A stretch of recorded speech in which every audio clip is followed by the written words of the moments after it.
Hello and welcome to this week's edition of Political Smackdown. I'm Andy Devin, I'm your host this week, and we've got our usual crew, even got our regular substitute in here for us. Roger, good to have you back with us again this week. Thank you. 2 weeks in a row. One more and I get a cookie. Hey, you might get in on a sausage biscuit next time around. Well, it depends on the answers. All right, let's start off with it. And I want to tell Roger, I appreciate him mentioning this first one we've got, that it was 40 years ago this week that the Challenger disaster happened. And, you know, that's one of those things that you always remember where you were at and what you were doing and all of that. And it just seems like time has just flown by, fellas. And I hadn't thought about this in a long time. So, Roger, I want you to start us off, whatever thoughts you have on that. Well, I remember there was no school that day, and it was not because there were snowy roads. It was just so bitterly cold that there was no school in Cleveland County. And of course that played a part in the disaster in Florida. The launch was not being carried live except on CNN. It had become kind of routine. This was the 25th shuttle launch and everybody was excited about the first 2 or 3, but by this time it was kind of a routine thing. I do recall that some of the network cut away for the launch, but then right after the thing lifted off, they went back to regular programming. So most folks did not see the explosion. It came back later. Of course, the thing we remember most about it was a teacher on board, Krista McAuliffe. She was a high school social studies teacher, and just that brought a new excitement to the whole flight. It was the first fatal flight, first fatal accident in flight with astronauts. They had died on the ground before, but never in flight. And of course, we know now that it was O-rings and some problems there. And I don't want to dominate the conversation, but I remember very well where I was that day and the tragedy and losing a teacher in space. Well, Wes, I remember I was working for Sunbeam Bakery. I was on my route down the edge of Lake Wiley, and I had a radio in my truck, and I was sitting there working the order up for this little grill I was going in, and I just stopped when I heard that, and they broke through. And I said, oh my goodness, I cannot believe this. I mean, it's just one of those things that just stuns you. Yeah. And I mean, people think it's sort of like Roger alluded to, everybody saw it as it was just old hat. It was become just a regular thing. I mean, space travel is extremely dangerous. I mean, you got to remember, I heard one guy one time say, you just remember, everything in here is built by the lowest government supplier at the lowest price. And it said, just think about that when we lift off. Yeah, it's it's hard to believe it's been 40 years. I was trying to think back. That was either my second or my third sophomore year in college. But walked into class. We got that. Well, walked into class, and some of the students heard about it. I had been working that morning and hadn't heard about it, and of course that dominated the class and the day, as you can imagine. But and it was interesting. One of the videos that you shared with us, apparently, all indications are that the crew lived through the explosion, and it was the splashdown at unreal G-forces that actually caused their death. But I do want to mention the Carolina connection. Ronald McNair, one of the mission specialists on that, was from Lake City, South Carolina, graduated from North Carolina A&T University. And Mike, I've mentioned on the show before, that continues today. The director of the Artemis program is from Gaffney, graduated from Gaffney High School, Clemson University. And Vanessa Weiss, who's the director of the Johnson Space Center, is from Conway, South Carolina. So there's still a deep Carolina connection, but certainly goes back to Specialist McNair and tragic day that really set the space program behind for a while. Oh yeah, it shut it down for what, nearly About 3 3 years. years, Yeah. Mike? Well, I can remember exactly where I was. I was in my family room at my house on Spangler Drive with my family, and we saw it live. So I guess, Roger, we were watching CNN. Watching CNN. And I can remember the horror, because you immediately knew when you saw it and heard the announcer be first befuzzled and then say, obviously it's a malfunction. Then somebody comes on and they kept trying to find in the distance where was the shuttle itself. And I don't recall, and I watched it yesterday, what you sent. But we were there watching it and saw it live. But perhaps the most memorable part of it now to me was the speech that President Reagan made later that day. From what I read, rereading yesterday, he was supposed to do a State of the Union that night, and it was postponed because of the tragedy of this. And Peggy Noonan no doubt wrote his speech, but he ended it talking about these brave people, saying that today they slipped the surly bonds of earth to touch the face of God, which was a closing line and was typical Reagan trying to do something to make people feel as good as possible. That was Ronald Reagan. He had that. He was the happy warrior for a reason. And an interesting part of that speech, he talked specifically to young people who were watching this in their classrooms, and how graphic that was for them, and how these were heroes that stepped out. And yes, there's a risk. These are pioneers. And I thought that was an interesting part of the speech as well, not as memorable, but. Well, when I watched that again yesterday, that 5-minute or so speech he gave, Andy, I found myself thinking one more time, where is Ronald Reagan when we need him? Isn't that the truth? Well, I didn't think I would ever miss him, but well, I do now. we miss Bush 41 too. But it's just to think about all this, and it affects people more and makes you really wonder about. You don't ever know for sure. And every time one of these was lift off, we've got one coming up this year. They're going to the moon to circle it. This is the kind of stuff you think about. They are rolling the dice. You might as well just call it what it is. But they are heroes. There's no doubt about it. And I appreciate Roger had the picture of their tombstone at Arlington Cemetery. I think that says the whole story right there. All right, let's move on to the next one, guys. What in the world is going on at the Republican Party Forum last night for school candidates? I thought that was something worth noting, but you never know when you get that crowd together, Mike, what exactly is going to break out. So, I think you have some information on that. I can give you some information. I think Mr. Harris attended, and I did not attend, but I understand there were around 80 people or more there. And that's a pretty good showing for a forum of that nature. In the middle of the week on a cold night, I thought it was a good crowd. That is a good crowd. But I've heard from everybody, and Roger can confirm or have a different opinion, but I've talked to 4 or 5 people this morning that were there, and they say that it was civil. There wasn't any yelling.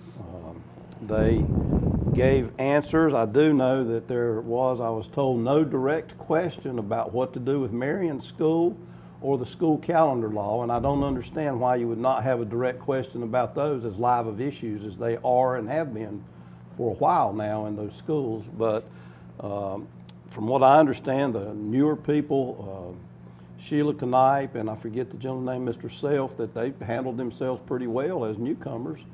But I've heard nothing negative other than that one member couldn't get over past censures, and talked about that a few times, and I understand that's going to be a crawl to him as long as he's there, but I'd like to know more about what happened if Mr. Harris has it, but I understand it was a pretty good forum overall. Well, Roger, we appreciate you being our man on the scene. Well, so tell us what you saw. Well, I didn't think anybody hurt themselves last night. They were all there except Jay Carpenter. He was not present, but 8 of the 9 were there, and it was a good crowd. I don't think anybody hurt themselves. Brandon Bridges and Ronnie Gregg and Danny Blanton, all 3 mentioned the censure, which is clearly a sensitive issue with them. They all pledged to support whoever the eventual Republican nominee is, except Mr. Gregg, and he said he couldn't make that pledge. Robert Queen seemed to have the strongest performance to me. He had a command of the facts and just a great deal of knowledge. I thought Danny Blanton helped himself. He made some good points, kept his composure, and just did a really good job. Sheila Knight was the only woman on stage. I thought she did really, really well. As I say, none of them really hurt themselves. There were the issue that seemed to have the most discussion was about committees whether they should continue with the committee structure or not, with some in support of that and some not. And an issue that I didn't know was there was the issue of having the entire school board meet with the entire board of commissioners. At present, I think the chairmen get together and meet, but that seemed to be a sticking point with some of them. They thought it'd be a good idea for the whole Board of Education and the whole Board of Commissioners to get together once or twice a year. Well, that has been done very infrequently in It's the been done past. infrequently, but that seemed to be Well, a but then you point. get into the open meetings law, and you got Well, they have to have it before the public. Yeah, Yeah, I it's mean, gotta you be got to before get the into public. all that. So. Yeah. The only criticism I have would be with the moderator. She seemed to interject herself into the debate as if she were a candidate. She seemed to struggle with asking questions instead of answering questions. But the 8 candidates were there. I thought all presented themselves well and nobody hurt And on themselves. the subject of the moderator, I met the lady last night. I was there for executive committee and then had another appointment. Yeah. But It's called supper, Mike. and so I understand that she did not really rotate so that each person had to answer a question first. Right. And that one person, I think Mr. Blanton, was asked to be first more than one time before anybody else was one time. We always thought that we inherited a good formula, Andy, when we did them, where you drew numbers, you started here, and then everybody got to answer a question first. So you see how they think on their feet before somebody else has answered. Right. So that might have been a weakness, as you noted. Well, and that's tough for the moderator, because we all have, both of us had our notes, and I had to keep up with how it started, because it would be, I was just absolutely terrified I was going to screw up the order, and that's going to get somebody tore out of the frame quick. And that's why I'm a little surprised that Danny didn't say something when he was asked repeatedly to go first. I mean, he would have a legitimate gripe about that. Mr. Blanton has not been shy about sharing his opinions. No, So he has not. So I think he was okay with that. Wes? Well, I think the first rule with the debate is don't hurt yourself. And Amen. From all I've heard, I had an appointment too, Mike. From all I've heard, nobody hurt themselves. And I think it was a positive evening from all I've heard. I think with 80 people there, the vast majority probably had already made up their mind, were there to support a candidate or a handful of candidates. My understanding, I couldn't find it, this was not recorded, it was not live streamed, so I don't know that there's any real relevance to this, especially with no headlines coming out of it. But again, first rule, don't hurt yourself. Apparently nobody hurt themselves, and I think as you mentioned, several made a really good showing. Yep. And may not have been known in some of these circles. And my sense is that a lot of those folks in the room probably had 1 or 2 candidates that knew they were going to vote for, but then looking for number 3 and 4. And so in that sense, it may have helped. But what I can't understand, Mike, and you brought it up, Marion School has been such a hot button issue. Was it just, they just intentionally left that off just so it wouldn't be a sticking point with somebody? Well, Andy, I, nor Wes, nor many of the executive committee of the party were involved in this at all, other than to be told it was going to happen by our chairperson. And she and whoever else she had handled it. So I did send her at her request one of our old scripts back a couple weeks ago, but I can't answer that question. But to me, Marion School and the calendar law, I mean, I've even had one member of that board who voted for the calendar law this year to tell me he's already told him he felt under pressure and he's not going to do that if he's reelected for the next time because he thinks they have to do it, but he felt under a lot of pressure. They had it already done and it was going to cause a problem not to go ahead and do it. So, I mean, that would have been a live question still. Well, and the subject did come up last night. There was not a question about Marion School, but the subject did come up. But the calendar law and the calendar vote was not mentioned. As my understanding, the Marion School issue is settled about whether or not to keep it open, is it not? Oh, yeah, Yeah, that's it's been a- The all. only question is how What- and when and what it to sells. do with it. Yeah. Right, so the fact that it's closed, Yeah, and my understanding is the current board doesn't have a majority either to sell it to the nonprofit or to put it up for bid yet. And that they probably will have a majority Guess when? After the election. primary. Well, or next December. Yeah. Well, that stay tuned for that one, folks. That's going to be a hot button. That's no doubt. All right, we're going to take a break, and we'll be right back with the second half of Political Smackdown.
And welcome back to Political Smackdown. Well, folks, everybody knows about the weather, what it's been like the last week or so. And if you're watching this as a new show, we're supposed to have about anywhere from 4 to 7 inches of snow on the ground. And I said, oh God, that's going to be an awful thing. But I thought it'd be interesting, since Roger was going to be here and Mike is here, is to go into what really goes into closing, the decision to close school or government.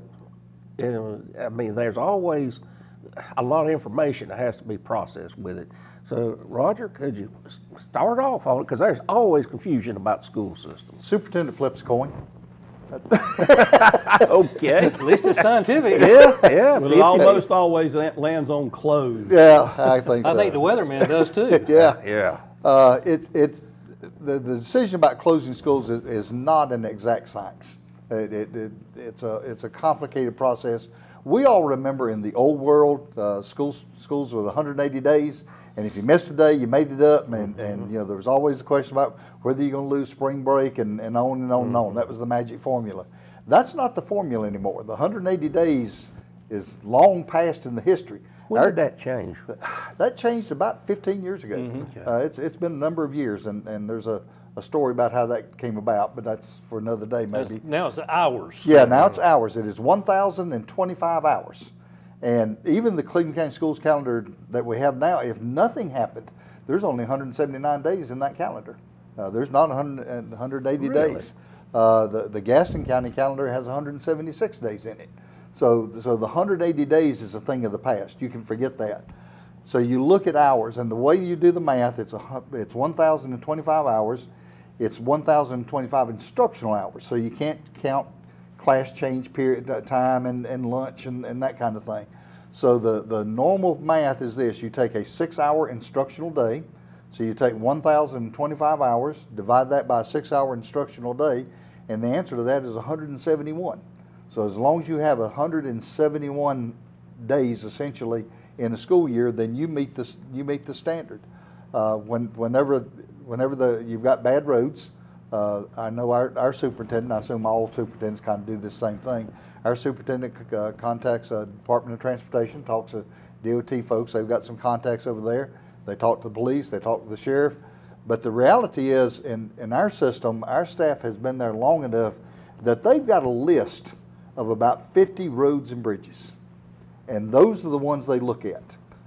They know that Pokeville Road's always going to be open and 74 is going to be open, but there's about a list of about 50 roads and bridges that they look at. And they look at those and see if it's possible for a bus to get over those things.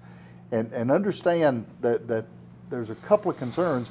One is that a bus does not operate like an automobile. Mm-hmm. We have all been on icy roads with a little bit of ice, and you keep thinking, well, if I just don't stop on this hill, mm-hmm. if I just go and don't stop, then I'll be fine. Well, if you're driving a school bus, you may have 2 passenger stops on that hill. Mm-hmm. And if you stop in that big bus and you pick up a passenger, getting started again may not happen. And that's going to be happening all over Cleveland County when you do that. it's a challenge that whenever they have those stops, buses just don't operate like cars. You know, a lot of times you'll turn on the news and a tractor trailer has been blown over by the wind. You never hear of a passenger car getting blown over by the wind, but those things when they get tall, you ought not run a bus when you've got wind over 40 miles an hour. Those things come into play. The other thing the superintendent has to think about is the roughly 2,000 student drivers that we have. If you operate school, parents are going to put their kids in cars and they're going to go, and if a tragedy happens, then you know the question is going to be, why did you hold school today? And now we've had this tragedy. You've got 2,000 student drivers, most of whom have never driven on any bit of ice in their lives. So that comes into play as well. Whenever the superintendent makes that decision, he's got several choices. One is, of course, no school at all. Just call the whole thing off. One is a delay. If the idea is, well, if we just get the sun up and they can kind of see things, then that would be a better thing. One is remote learning. In Cleveland County, our superintendent has decided to shy away from remote learning. I know a lot of systems do that, but as an educator, I can tell you there's real questions about the integrity of remote learning. So they've stayed away from that. And the other one that we've not used much is to close one zone. And that gets a little bit complicated. They're doing that today. They're as we doing that tape. today. The Burns zone is closed and the other 3 zones is open. This is the first time in a number of years that I can remember the superintendent doing that. He says it gets complicated because we've got some schools that are not in the zones. They're system-wide. The SAIL program for autism, Turning Point, North Shelby, the early college high school, those are all system-wide. So he kind of stays away from that. But as we're talking today on Friday, the Burns zone is closed and the others on 2-hour delays. But it's not an exact science. It's a tough call.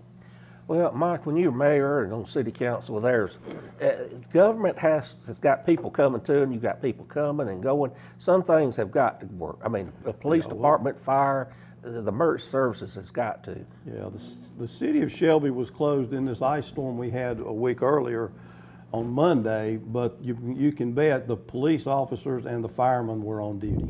Even though the city offices were closed and a lot of the city employees did not have to come in, you had to have the police and fire departments. And so you're going to have those, they're public safety, so they're always more at risk. Andy, the big question that I used to get was, does Shelby not have any road scrapers? It's been 5 days and I still got snow on my city street. So let me give you a little hint. Things like Kings Road, Country Club Road, West Warren Street, all of Marion Street, DeKalb Street, so those are not city streets, and state DOT is who scrapes those roads, just like they do 74 and 180. It's lightly traveled streets in neighborhoods that are city streets that the city gets Powell bill money for to help keep paved and take care of. Now, when I served, Shelby had 1 or 2 scrapers, but they get used so infrequently. And the city has now 22 or 3 square miles in it. I forget how many miles of streets, but you're lucky if you get a city street that's lightly traveled and is the responsibility of the city scrape. So they'll go right down Country Club Road as they did this past week, Andy, and they'll scrape it. Although they only scraped one side, it looked like to me. But Well. you could get up and down Country Club Road pretty good by the second day. That's a big thing in the cities is there's not a whole lot of scraping gets done in a town the size of Shelby, this deep in the south, where it's such a rare occurrence. Well, Wes, what's your thoughts on this? Well, I don't know that I can add a whole lot to what's been said, but I think it is of note. In New York, they still have 180 days of school, and they had over a foot of snow, but they can't have snow days anymore. Why not? Because they have to start after Labor Day, and the teachers union has required more holidays added to the calendar to show diversity. This includes Chinese New Year, 2 Muslim holy days, and the Hindu Festival of Lights. That's my, So there- that's my favorite. So, so there's no time for snow days, and everything has to be done by remote learning in New York. Well, thank you for that. I don't even know what to say to that. I thought that was important to know. Well, I mean, but we see, folks, this is just not a cut and dried thing, especially in the school system. So try not to get your hair on fire too much about it. I'm sure parents are about ready for the kids to go back to school. They're ready for them to go back to learn. Yeah, I'm sure they are. All right, let's move on to our lightning round. Roger, what you got for us? The primary in March is not much for local Democrats. There's no primary for Democrats for the Board of Education. There's no primary for Democrats for county commissioners. There is a primary for the Republicans for both Board of Education and commissioners. In my judgment, there are some candidates for those offices on the Republican side who are good and honorable people and would do a good job in office. But there's some candidates on the Republican side that should never be elected to anything. They have private agendas and they're just out to produce chaos. Andy, I think the ghost of Jim Hunt would understand if local Democratic voters wanted to switch to unaffiliated in order to vote in the Republican primary. The mission should be to keep some of the unqualified and harmful candidates off the ballot in November. And you can switch back to a Democrat as soon as the primary is over. It's easy. You can do it online. I'm not necessarily advocating it, but I'm saying that for a lot of Democrats, it's an option to keep the nuts off the November ballot. Sounds like a plan to me. Wes? Did I surprise you? And equally important news from the left coast. The University of California at Davis LGBTQIA Club is hosting an event for non-cis menstruators. These are biological males, Mike, who claim to menstruate. Among other things, the participants will learn how to sew their own reusable cloth pads and will also receive a reusable pad to take home, empowering everyone with practical skills, affirming care, and a sustainable approach to menstruation. I told you you'd have an opinion on that one.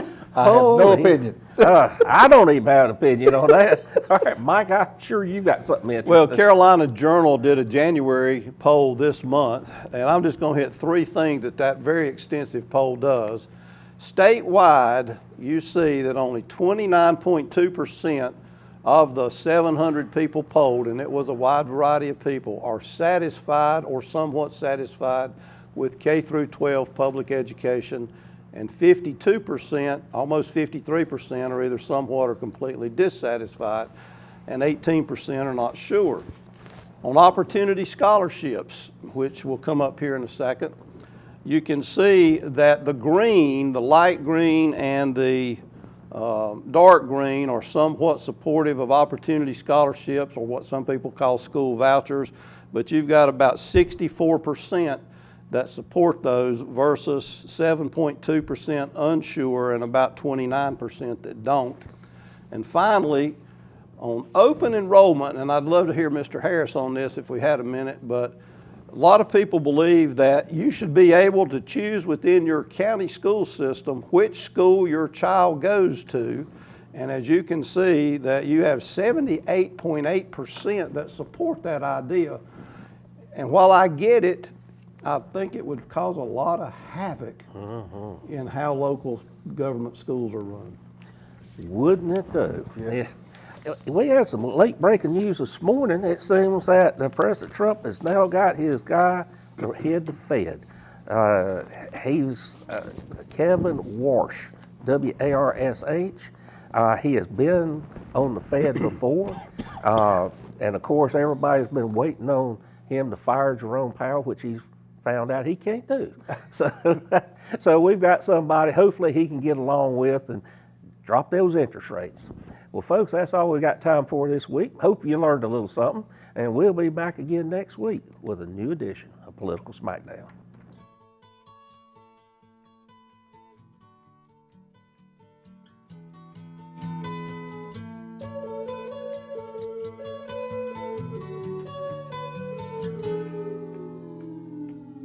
Here comes the sun, here comes the sun.